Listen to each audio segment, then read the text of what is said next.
Hello and welcome guys, welcome back once again to this next video. बहुत important topic start कर रहे हैं sir, financial statement यानी कि फाइनल अकाउंट्स और उससे रिलेटेड बहुत इंपॉर्टेंट टर्मिनोलॉजीज जो आपको इस वीडियो के अंदर जानना सीखना जरूरी है।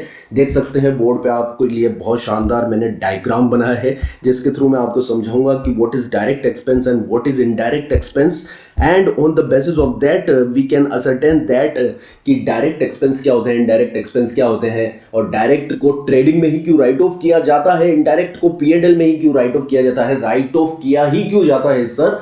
और कुछ बैलेंसेस ऐसे होते हैं जिन्हें बैलेंस शीट में ले जाया जाता है, कुछ बैलेंसेस को ट्रेडिंग और पीएनएल में राइट ऑफ किया जाता है। ये बहुत ही अच्छे से जानना सीखना आपको बहुत जरूरी है बच्चों। इस वीडियो के अंदर सारे ही फाइनेंशियल स्टेटमेंट से रिलेटेड बेसिक जो डाउट्स होंगे आपके पूरी तरह से क्लियर हो जाने वाले हैं, सो दैट आपका फाउंडेशन बहुत ही स्ट्रॉन्ग हो सके इस चैप्टर के रिगार्ड्स में। आगे नेक्स्ट वीडियोस में प्रोसीड करेंगे, बट बहुत ही बेसिक से फाइनेंशियल स्टेटमेंट, जैसे हम फाइनल अकाउंट्स भी कहते हैं, टर्मिनोलॉजी को, कॉन्सेप्ट्स को अंडरस्टैंड करेंगे, समझेंगे, धीरे धीरे प्रोसीड करेंगे, आगे बढ़ेंगे बच्चों।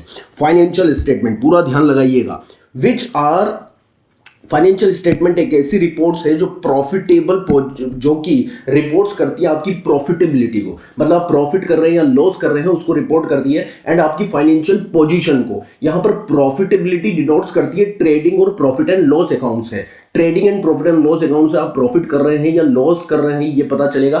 फाइनेंशियल पोजीशन डिनोट करती है बैलेंस शीट को, जहां से आपको पता चलेगा आपकी असेट्स कितनी है और लायबिलिटीज कितनी है, और किसी एंड ऑफ अकाउंटिंग पीरियड के लिए।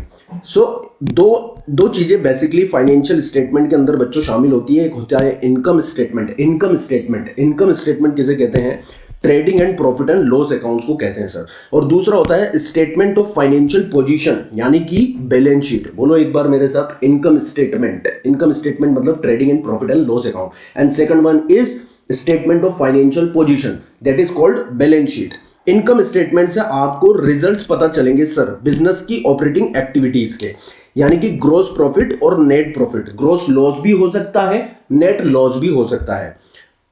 स्टेटमेंट ऑफ फाइनेंशियल पोजीशन यानी कि बैलेंस शीट से आपको पता चलेगी financial position with regards of assets and liability. Financial position पता चलेगी आपके बिजनेस की असेट्स एंड लायबिलिटीज के रिगार्ड्स में। ओके, अब ये बात बहुत ज्यादा जानना जरूरी है कि ट्रेडिंग पीएनएल अकाउंट के अंदर क्या आएगा सर, और बैलेंस शीट के अंदर क्या आएगा। देखिए, हम पहले वाउचर के बेसिस पर, सोर्स डॉक्यूमेंट्स के बेसिस पर जनरल एंट्री करते हैं, ठीक है, या सब्सिडरी बुक्स में, ओरिजिनल बुक्स में एंट्री करते हैं, और उसके बेसिस पर हम लेजर अकाउंट्स बनाते हैं, ठीक है। कुछ यानी कि कैश बुक के लेजर को बनाने की जरूरत नहीं है क्योंकि वो सब्सिडाइज्ड लेजर होती है।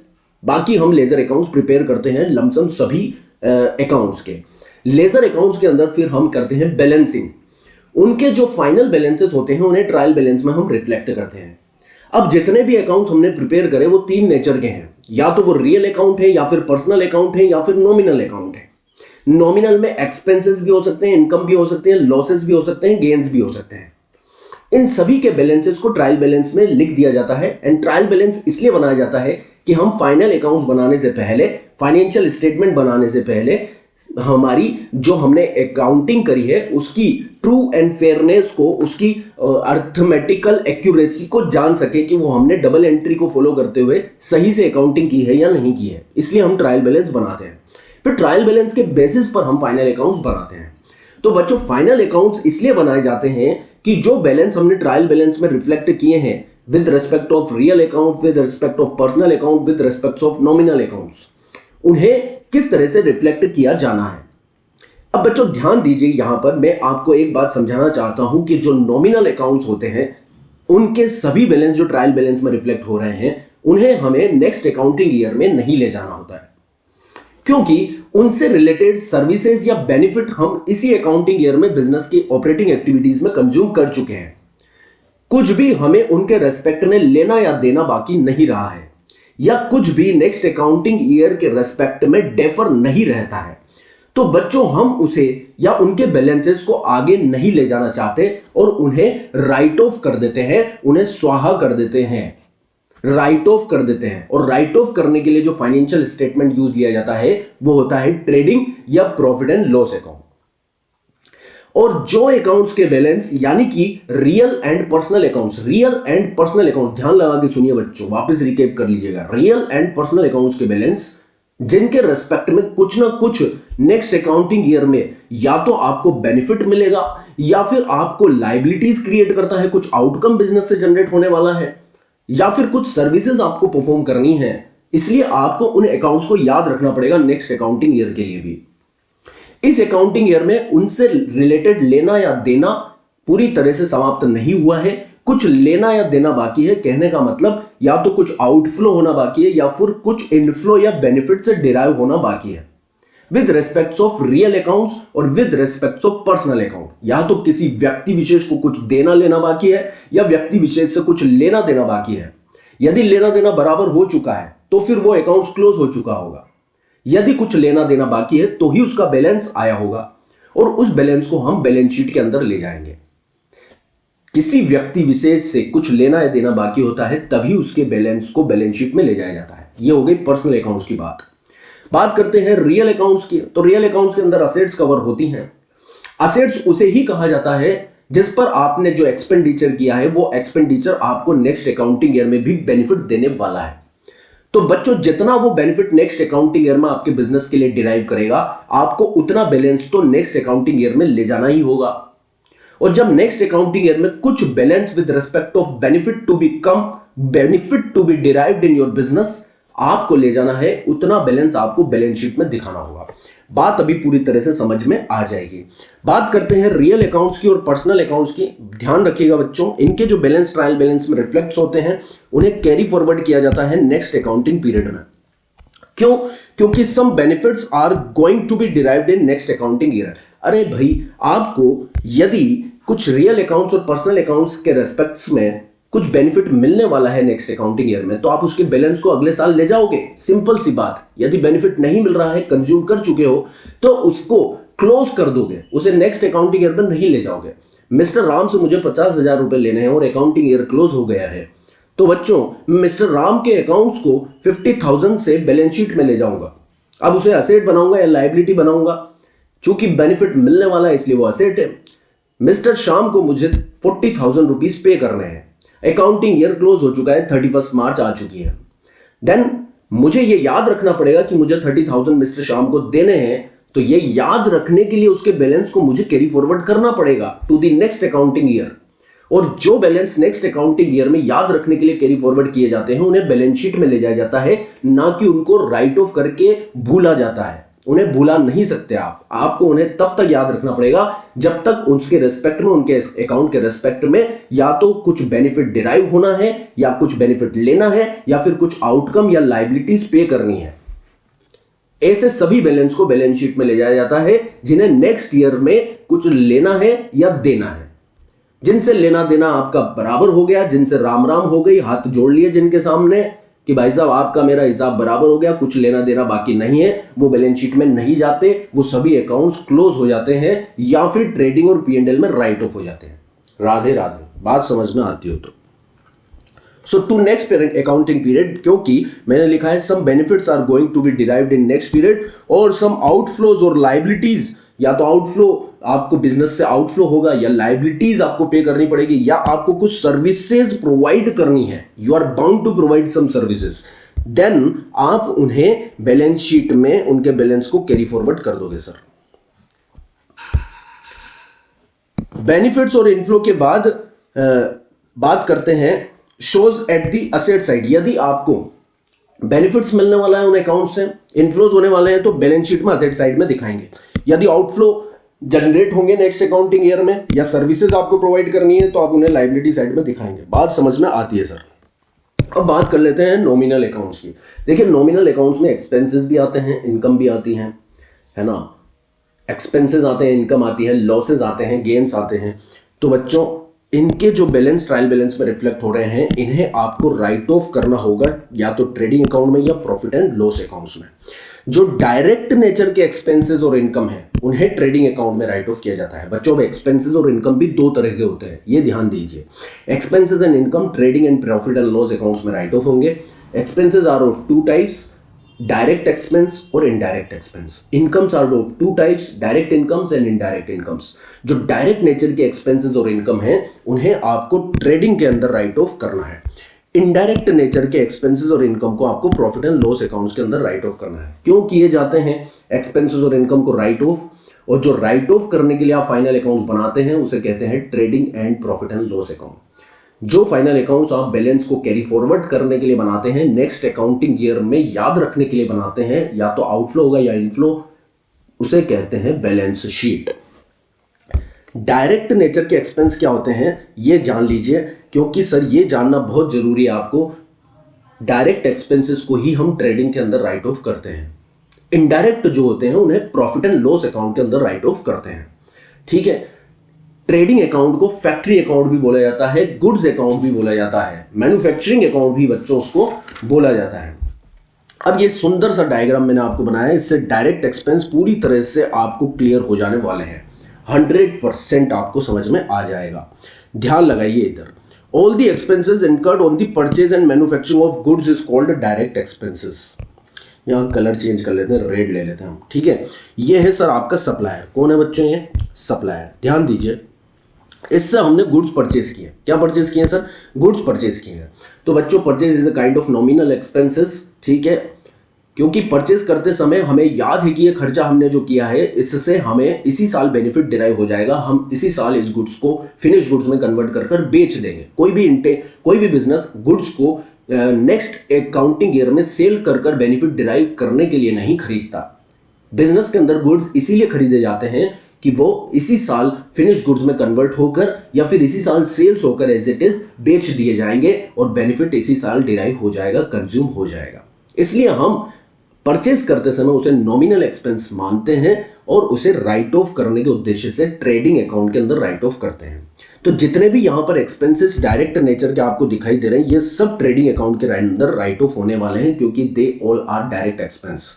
अब डायरेक्ट एक्सपेंस कहते किसे हैं बच्चों? मैं आपको बात बता दूं कि ये जो सप्लायर है, इससे गुड्स को लाने के लिए ये सारे खर्चे किए गए हैं। ये सारे खर्चे गुड्स को लाने के लिए किए गए हैं। ये सारे खर्चे गुड्स को फैक्ट्री तक लाने के लिए किए गए हैं। तो फैक्ट्री में गुड्स के आने के बाद उस पर प्रोसेसिंग होती है, प्रोडक्शन होता है, बहुत सारे और खर्चे, वर्कर्स लगते हैं, उनको वेजेस देनी पड़ती है, फैक्ट्री की लाइट का खर्चा देना पड़ता है, फैक्ट्री में रिपेयर का खर्चा देना पड़ता है, पावर का खर्चा होता है, फैक्ट्री के अंदर मैन्युफैक्चरिंग और प्रोडक्शन एक्सपेंसेस होते हैं, बहुत सारे खर्चे लगते हैं, तब जाकर फिनिश गुड्स बनता है। एक बात ध्यान रख लीजिए, लॉक कर लीजिए अपने दिमाग के अंदर, फैक्ट्री के अंदर गुड्स को लाने, सप्लायर से परचेस कर लाने तथा उसे प्रोसेस कर फिनिश गुड्स के अंदर कन्वर्ट करने के लिए जितने भी खर्चे प्रत्यक्ष रूप से डायरेक्टली उस गुड्स को बनाने के लिए लगे हैं, वो सब डायरेक्ट एक्सपेंसेस हैं और उन्हें ट्रेडिंग अकाउंट के अंदर राइट ऑफ किया जाएगा।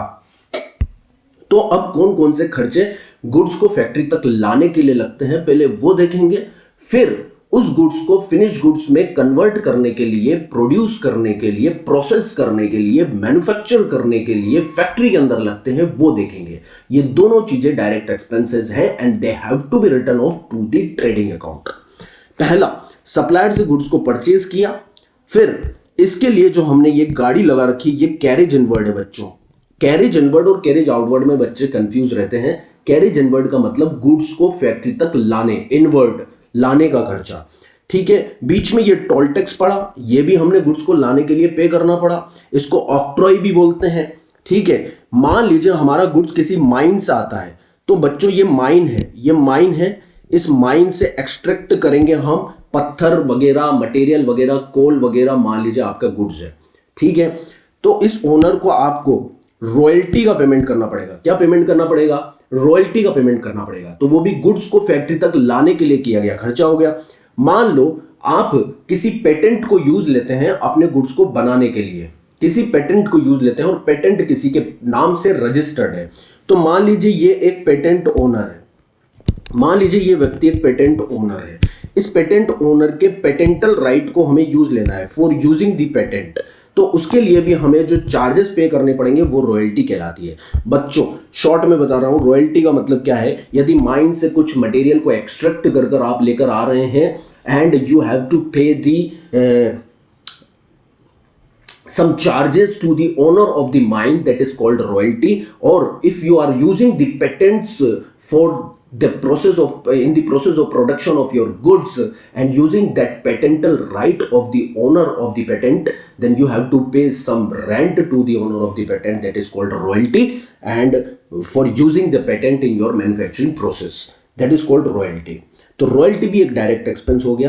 अब बच्चों सुनो, यदि गुड्स आपका इंडिया के बाहर से आ रहा है, ये मान लीजिए वेसल जैसा मुझसे बनता था वैसा मैंने बना दिया, ये गुड्स आ रहा है, ये इंडिया का झंडा लगा हुआ इस पे जो भी है, ठीक है। अब इसको लाने के लिए आपको इंपोर्ट ड्यूटी पे करनी पड़ेगी। यस सर, इंपोर्ट ड्यूटी पे करनी पड़ेगी, ये भी डायरेक्ट एक्सपेंस है। ये मान लो इंडिया का बंदरगाह है, एक डॉक है, एक पोर्ट है, इस पोर्ट पर आपको चार्जेस पे करने पड़ेंगे, that is also direct expense. ये भी गुड्स को लाने के लिए ही तो खर्च कर रहे हैं आप, ठीक है। या फिर डॉक चार्जेस पे करने पड़ेंगे या वेयरहाउस चार्जेस पे करने पड़ेंगे आपको, पोर्ट के वेयरहाउस चार्जेस पे करने, पोर्ट के चार्जेस पे करने पड़ेंगे, पोर्ट से रिलेटेड जो भी खर्चे हैं जैसे dock charges, port charges, import duty, ये सभी डायरेक्ट एक्सपेंस कहलाते हैं।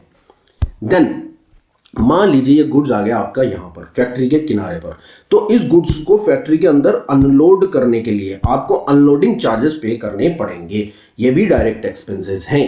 अब बच्चों ये है हमारी फैक्ट्री, ये है हमारी फैक्ट्री। फैक्ट्री के अंदर गुड्स को क्या किया जा रहा है, प्रोसेस किया जा रहा है, प्रोडक्शन किया जा रहा है। इस प्रोसेस और प्रोडक्शन में बहुत सारा खर्चा लग रहा है, बहुत सारा खर्चा लग रहा है, ठीक है। क्या क्या खर्च लग रहा है सर, जैसे कि इस मशीनरी के अंदर, इस मशीन के अंदर गुड्स को प्रोसेस करने में ऑयल लग रहा है, डीजल लग रहा है, लुब्रिकेंट्स लग रहे हैं, पेट्रोल लग रहा है, फ्यूल लग रहा है, पावर लग रहा है, पावर लग रहा है सर। ये सभी खर्चे गुड्स को बनाने के लिए किए जा रहे हैं, उस मशीन के अंदर बनाने के लिए किए जा रहे हैं, तो ये भी डायरेक्ट एक्सपेंसेस है। ये डायरेक्ट एक्सपेंस वाला जो क्लिप है ना बच्चों, इसको 3-4 बार अच्छे से रिवाइज कर लेना, जहन में इस चित्र को बैठा लेना ताकि आप गलती ना कर सको, क्योंकि बहुत सारे बच्चे डायरेक्ट नेचर के एक्सपेंस को P&L में राइट ऑफ कर देते हैं। यदि ईमानदारी से एक बार इसको 2-4 बार आप इसको देख लेंगे तो आपको क्लियर हो जाएगा कि ये सभी डायरेक्ट है, और ये पिक्चर क्लियर होने के बाद सभी एक्सपेंस आप डायरेक्ट नेचर के मानकर उसको ट्रेडिंग में राइट ऑफ कर पाएंगे, ठीक है। फैक्ट्री में कुछ वर्कर भी काम करते हैं, ये वर्कर्स को जो पेमेंट हम देते हैं ये कहलाती है वेजेस। क्या कहलाती है बच्चों, वेजेस। वर्कर को पे किया जाने वाला एक्सपेंस कहलाता है वेजेस, एम्प्लॉइज को पे किया जाने वाला खर्चा कहलाता है सैलरी। तो सैलरी क्या माना जाएगा, इनडायरेक्ट।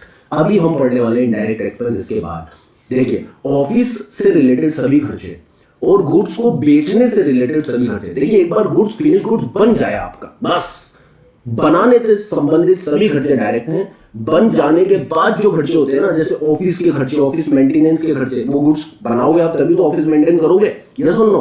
और उसको बेचने से रिलेटेड एडवर्टीजमेंट, पैकिंग वगैरह वगैरह, डिस्काउंट देना, ये करना वो करना, सारे खर्चे इनडायरेक्ट नेचर के कहलाएंगे और P&L में राइट होंगे। बस फिनिश गुड्स बनकर तैयार होने तक का खर्चा डायरेक्ट कहलाता है बच्चों। राधे राधे। अब इस फैक्ट्री के अंदर आपको रेंट देना पड़ रहा है, फैक्ट्री रेंट, ये भी डायरेक्ट है। फैक्ट्री में लाइटिंग का खर्चा, ये भी बच्चों आपका डायरेक्ट नेचर का एक्सपेंस है, ठीक है। Factory lighting, factory garage, manufacturing. अब इस फैक्ट्री के अंदर मैन्युफैक्चरिंग एंड प्रोडक्शन एक्सपेंस हो रहे हैं। मैन्युफैक्चरिंग प्रोडक्शन कहाँ होता है बच्चों, फैक्ट्री के अंदर होता है। तो ये डायरेक्ट नेचर के खर्चे कहलाते हैं। आई होप सभी खर्चे मैंने यहाँ पर डायरेक्ट नेचर के कवर कर लिए। फैक्ट्री लैंड हो गया, फैक्ट्री लाइटिंग हो गया बच्चों, डॉक चार्जेस हो गया, क्लियरिंग चार्जेस हो गया। क्लियरिंग चार्जेस मतलब पोर्ट से गुड्स को क्लियर करवाने का चार्जेस। इंपोर्ट ड्यूटी हो गया, कस्टम ड्यूटी हो गया, रॉयल्टी हो गया, हमारा मैन्युफैक्चरिंग एक्सपेंस, प्रोडक्शन एक्सपेंस हो गया। अच्छा, यदि क्वेश्चन बोले फ्रेट है ना, या कार्टेज, तो फ्रेट आप कैरिज इनवर्ड ही मानीजिएगा, ठीक है, उसको डायरेक्ट मानेंगे। गैस, फ्यूल, पावर हो गया, कैरिज ऑन परचेज हो गया, कैरिज इनवर्ड भी उसे बोलते हैं। या फिर क्वेश्चन बोले कैरिज, तो बच्चों यदि क्वेश्चन फ्रेट बोलता है या कैरिज बोलता है उसे डायरेक्टली माना जाएगा। ये चीज याद रखिएगा, फ्रेट चार्जेस या फिर बोले क्वेश्चन कैरिज, तो ये भी डायरेक्ट ही माने जाएंगे। अब इस फैक्ट्री के अंदर बन गया फिनिश गुड्स। ये बन गया सर फिनिश गुड्स, दिख रहा आपको, ये फिनिश गुड्स बन के तैयार है सर, बन के तैयार है। अब इसे बेचने के लिए बहुत सारे खर्चे बिजनेस के अंदर करने होते हैं। इसे बेचने के लिए जो भी हम खर्चे करते हैं वो इनडायरेक्ट कहलाते हैं। अब कुछ इनडायरेक्ट एक्सपेंसेस जिसके अंदर ऑफिस से रिलेटेड सभी खर्चे और गुड्स को बेचने से रिलेटेड खर्चे शामिल होते हैं बच्चों। अब गुड्स फैक्ट्री के अंदर बनकर तैयार है, अब वो बेचने के लिए उस पर बहुत सारे खर्चे करने पड़ेंगे, भाड़ा देना पड़ेगा, वेयर हाउस तक उसे पहुंचाना पड़ेगा, तो उसे बोलते हैं कैरेज आउटवर्ड। कैरेज आउटवर्ड इसे सेल्स का खर्चा बोलते हैं। सेलिंग एंड डिस्ट्रीब्यूशन एक्सपेंसेस यहां पर कवर किए गए हैं जो कि इनडायरेक्ट नेचर के हैं और इन्हें यहां पर आपको प्रॉफिट एंड लॉस अकाउंट के अंदर, प्रॉफिट एंड लॉस अकाउंट के अंदर राइट ऑफ करना पड़ेगा sir. Profit and loss accounts के अंदर इन्हें राइट ऑफ करना पड़ेगा। जैसे कैरेज आउटवर्ड, कैरेज आउटवर्ड मतलब गुड्स को बेचने के लिए ले जा रहे हैं आप, उस पर जो भाड़ा देना पड़ रहा है आपको, कैरेज ऑन सेल भी बोल सकते हैं। एडवर्टीजमेंट और पैकिंग भी गुड्स को बनाने के लिए नहीं किया जाता है, ध्यान दीजिए। पैकिंग और एडवर्टीजमेंट का खर्चा गुड्स को बेचने के लिए किया जाता है, इसलिए बच्चों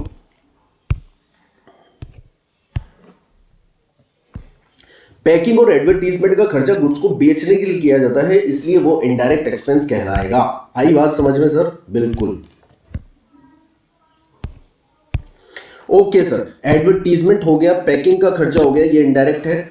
सेल्स के लिए ही ब्रोकरेज पे करते हैं, कमीशन भी बेचने के लिए ही पे करते हैं, और बेड डेट्स जो है सर ये भी बेचने के कारण ही होता है।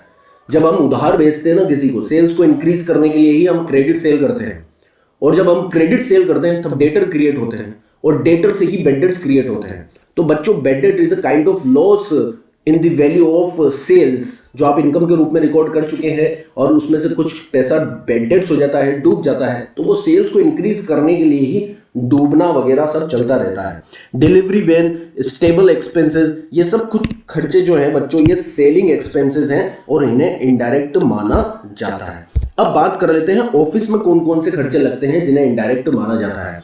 ऑफिस में भी गुड्स को बनाया नहीं जाता बच्चों, ठीक है। गुड्स को बेचने से रिलेटेड कामकाज और अदर एकेडमिक और एडमिनिस्ट्रेटिव टास्क और अफेयर्स को मैनेज किया जाता है। जैसे बिजनेस के अंदर इंश्योरेंस, बिजनेस के अंदर ऑडिट होती है, बिजनेस के अंदर लीगल सूट्स केसेस होते रहते हैं, है ना।